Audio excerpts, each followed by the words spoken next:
Arestado ang dalawang individual sa ikinasang drug bypass operation ng mga kapulisan sa Sitio Taytay Tanolo, Barangay Pilar, Hinigaran, Negros Occidental nito lamang ika-3 ng Nobyembre taong kasalukuyan. Ang operasyon ay isinagawa ng mga tauhan ng Hinigaran Municipal Police Station sa pangunguna ni Police Lieutenant Colonel Eduardo B. Corpus, Chief of Police, na nagresulta sa pagkakaaresto kay alias Tunet, 41 taong gulang, isang tricycle driver at residente ng nasabing lugar, at si alias Teray, 26 na taong gulang at tinaguriang high-value individual. Ayon kay Police Lieutenant Colonel Corpus, nakumpiska sa mga suspetsado ang 9 na pakete ng hinihinalang shabu na may bigat na humigit kumulang 65 gramo na may tinatayang halagang 442,000 pesos at iba pang non-drug items. Patuloy naman ang pagtugis sa isa pang suspect na kinilalang si alias Turag na tinaguriang top 5 drug personality ng lokal na estasyon na nakatakas sa ikinasang operasyon. Kasalukuyang nasa kustodiya na ng Hinigaran Municipal Police Station ang mga suspetsado para sa tamang disposisyon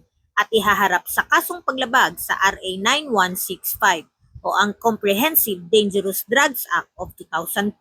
Ang matagumpay na operasyon ng Hinigaran PNP ay bahagi ng tuloy-tuloy na kampanya laban sa iligal na droga sa bansa na naglalayong mapanatili ang kaayusan at kaligtasan ng komunidad. Dahil sa bagong Pilipinas, ang gusto ng pulis, ligtas ka.